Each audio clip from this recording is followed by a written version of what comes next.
Hi, Hi, how are you doing? I'm good. I'm having a great day so far. It's been really productive. Nice. Can you tell me your name and where you're from? Yes, my name is Sophia Bounou. I'm a French Moroccan painter, model, a million other things, and I am sort of from a couple different areas, France and upstate New York, Chicago. Chicago mainly. I say Chicago the most, yeah. Where were you originally from? Originally I was in Chicago, in the suburbs. Oh, Yeah, Chicago yeah. suburbs. I just moved here in April. Oh, okay, so you're a recent transplant. Yes, recent. I feel like I'm a little bit familiar with the city. I've been here, moving back and forth for maybe the past like 5 years. Mhm. Started modeling when I was a lot younger, so I would come out for fashion week, stay a little bit longer, and then go home. Where have you lived before?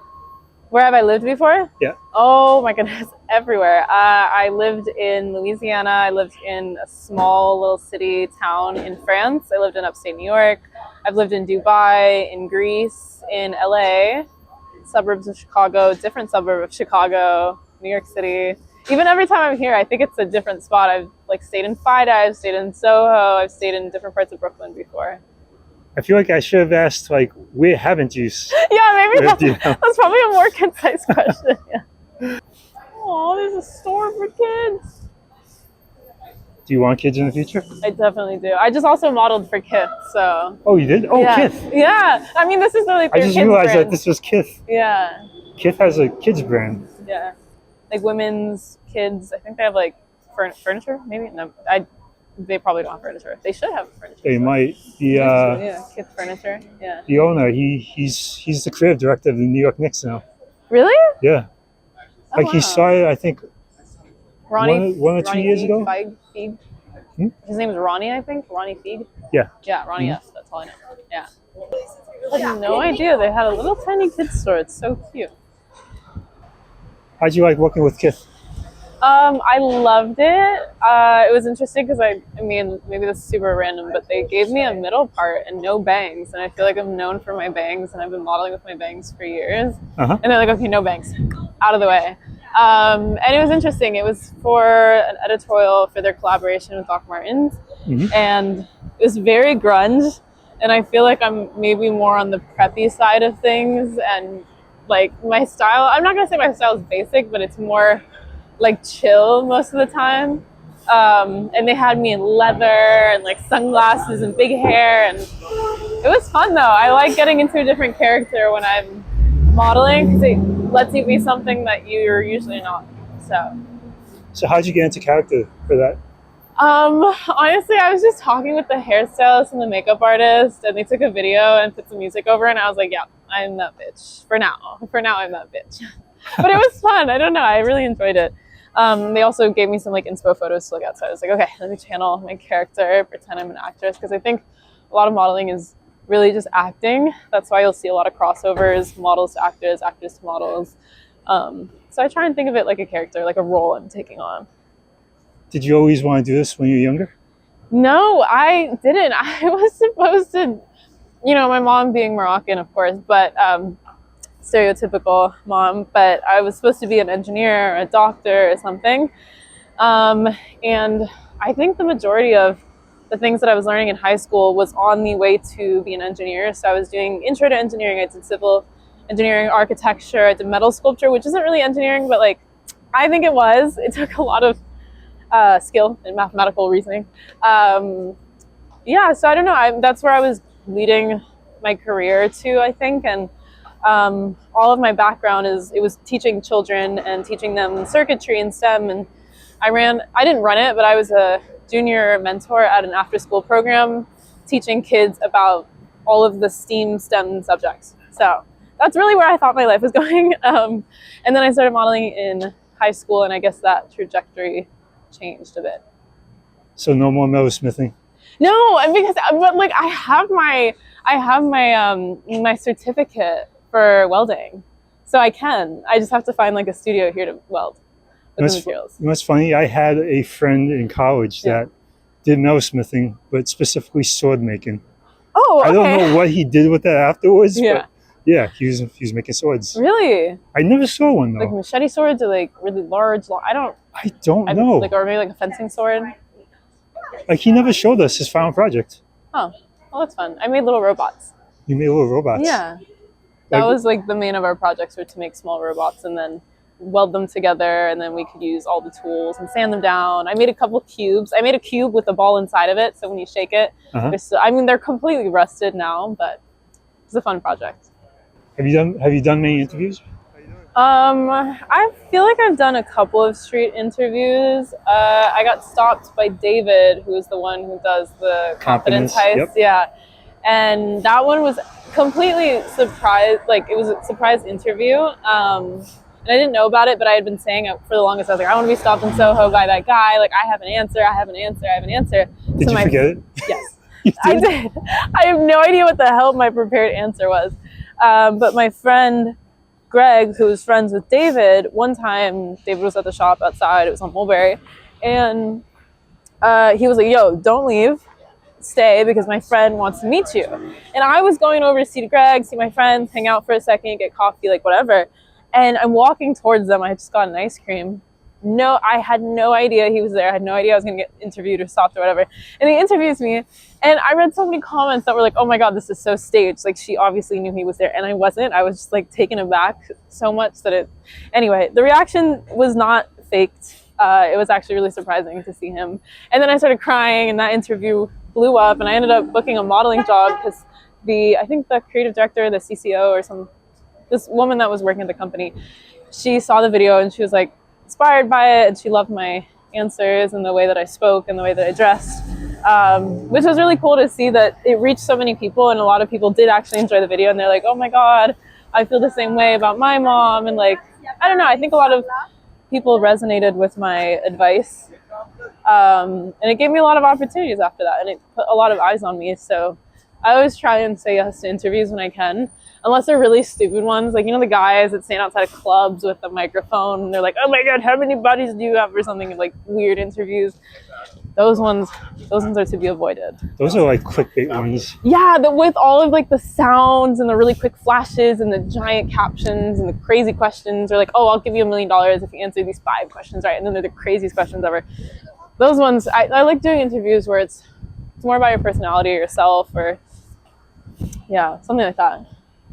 Although I have to say, if they offered me personally like $1 million, you do it. Maybe, depending on what it is. Well, I feel like they you probably have make to me say look yes. stupid, like really stupid though. Like, Brian. Yeah, I'm like, do you even have $1 million to give me? Like, don't make me look dumb right now. So, exactly. Yeah. So this street is supposed to be named after Basquiat now. Really? Yes. Oh, did they rename? Oh, it's like a renamed street. Oh, Yeah. good for them. I didn't see there's a sign though. Somewhere, maybe down the street. But that's why I figured it would be fitting. I love that. Yeah, a lot of people have brought up Basquiat in my art.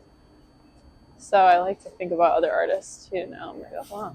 I do see a little bit of Basquiat in there. Yeah.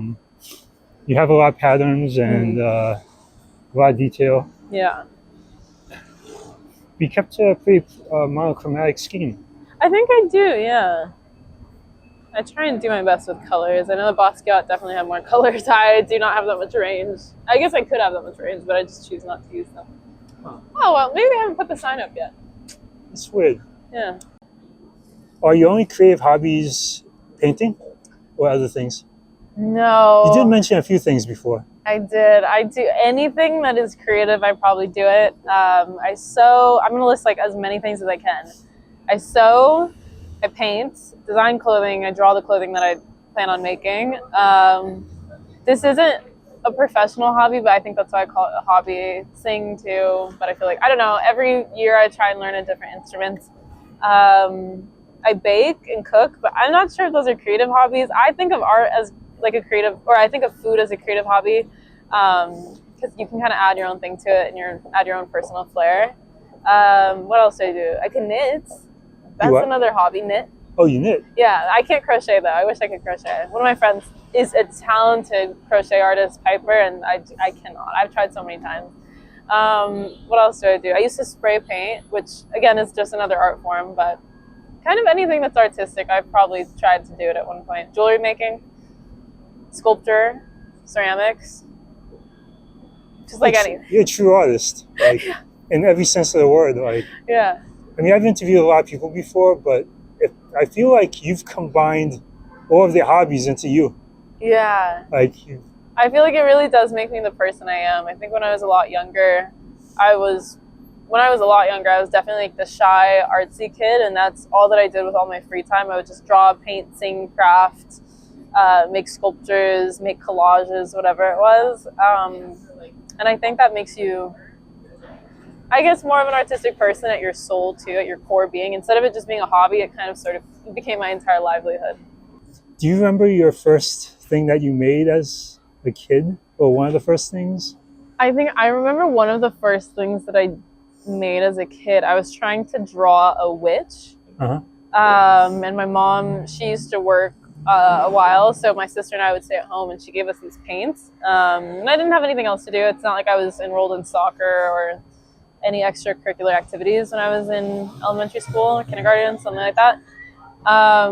I just remember going home one time and I had hours to kill, so I was just drawing and I went to town, and I remember one of the colors that I loved using was this, it's almost like an ochre color, this yellowish, dirty yellow. It was great. I think I'm gonna find a photo of it for you though.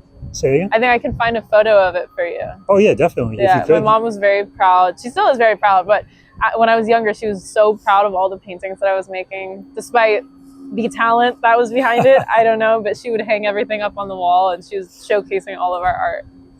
I mean, if you can have like supportive parents, I think it can push you. And I agree.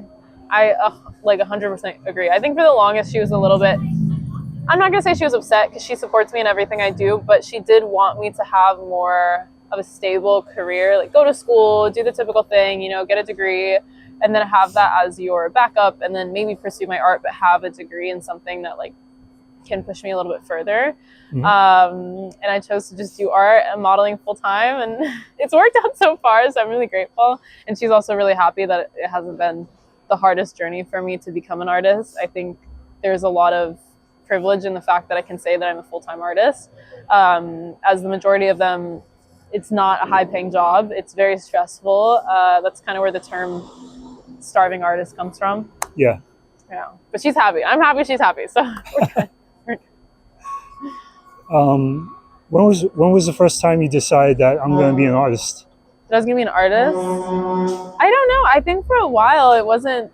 For the longest time, it was just a hobby. It was really just, I paint, this is what I do, this is who I am, but I didn't think it would ever become my full-time career. I had moved back home a little bit over a year now, maybe a year and a half ago. I moved back home after living in New York for a bit. And, you know, modeling had slowed down at the time, so I was like, I'm gonna move back home. And I got a job working at a country club, and I was like, okay, this is gonna be my thing. I'll probably go to New York at some point, next fashion week, whatever. And I just kept working, and all of the money that I made working at this country club back home, living with my parents, you know, spending the least amount of money that I could, every single dollar went to my art career. So I told myself, I was so motivated at the time. I was like, I want to make a name for myself. I want to do something more. So I went home, every single dollar I had, I spent on making paintings. And I told myself, I was like, okay, every check I get, I'm going to buy some sort of paint thing. And I videotaped everything. And I told myself at the end of the summer, I'm going to submit to all the galleries in Chicago. And I was very type A. I still think I am very type A, but I made a spreadsheet of every gallery in central Chicago in the city, the names, the contacts, hours of operation, their emails, their phone number, and a link to where to apply or submit or whatever, contact. The first painting that I made, it was gonna be for my room, because I was redoing my entire room, you know, trying to like reinvent myself. And the first painting I made, my gallerist saw a video of it because I posted a video of it. I had followers from like previous stuff anyway. Saw the video, blew his mind. He immediately contacted me, and then we set up a couple meetings, Zoom calls. Zoom call led to a contract led to signing, and then by the end of the summer, when I was going to submit to all these other galleries, we ended up having my first art show in the Hamptons. So you never got to submit to any other galleries? No, a guy in the middle of London found me instead and gave me a contract worldwide exclusive. So it's kind of crazy. It's almost like how you can get scouted with modeling. He scouted me with art and gave me a contract, and, you know, yeah, has been representing me since. And we've done over 5 art fairs. We've done Art Basel, we've done the Hamptons, Volta, we've worked in Switzerland, we've worked in New York, in Palm Beach. Where else? Yeah, it was Those are the fairs. How many paintings have you done since you started working with him?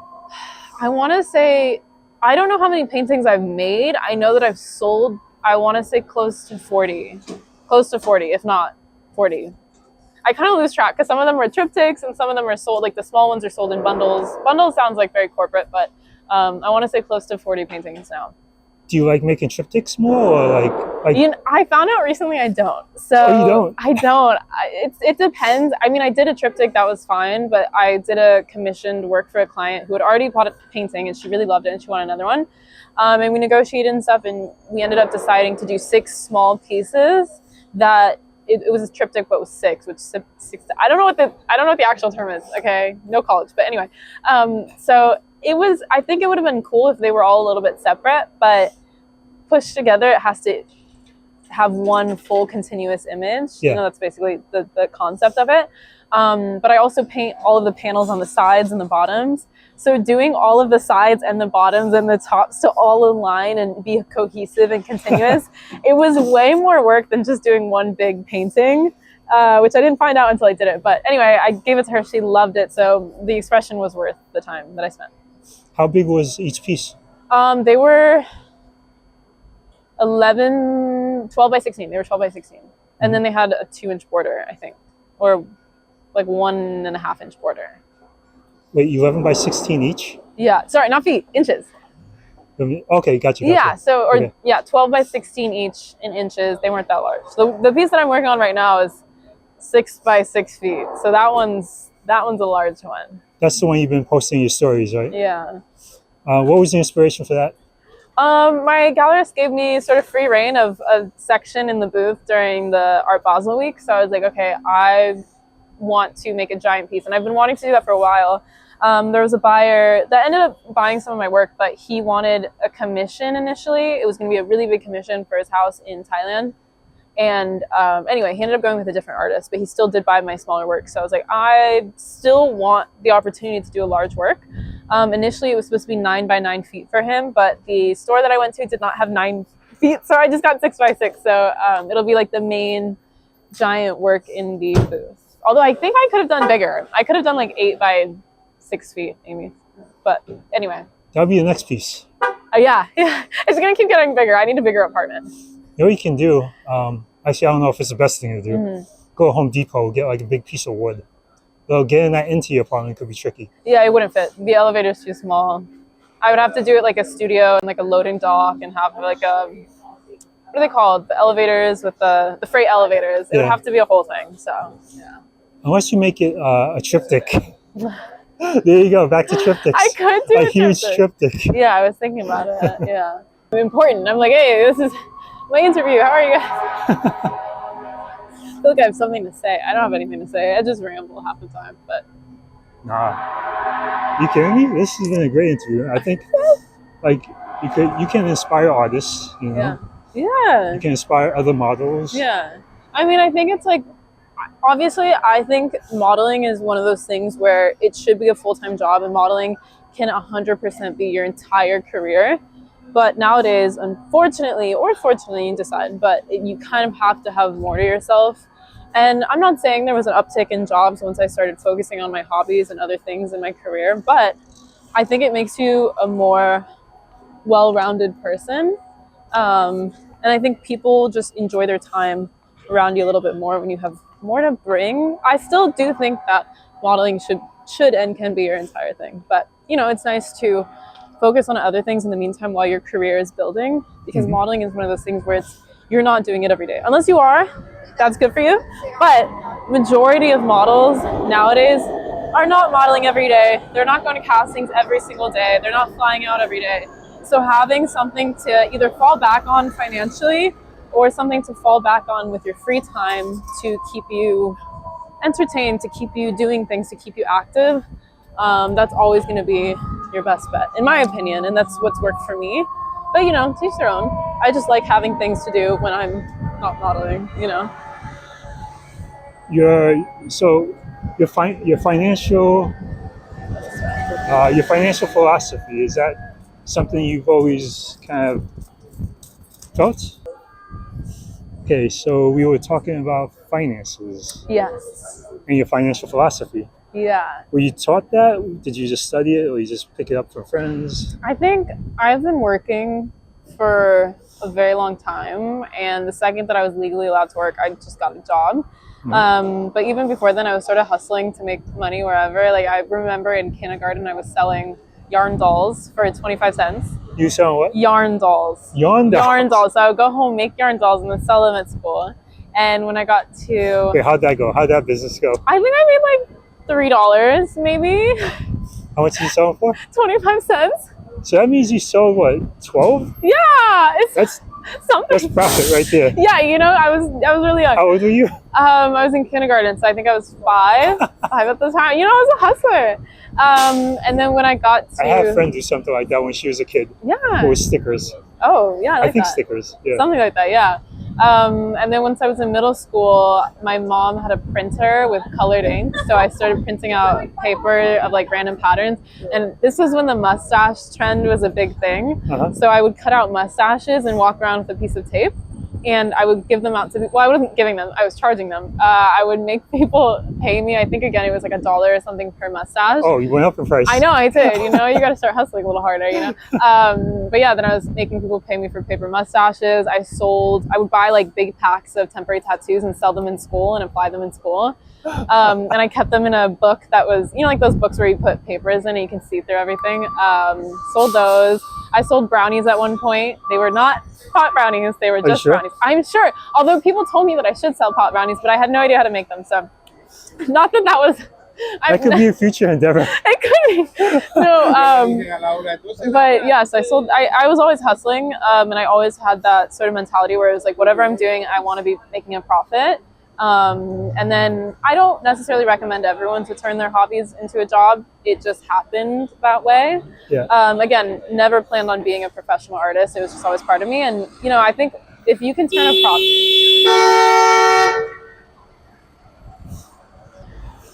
Yeah, that truck could have smashed that Honda.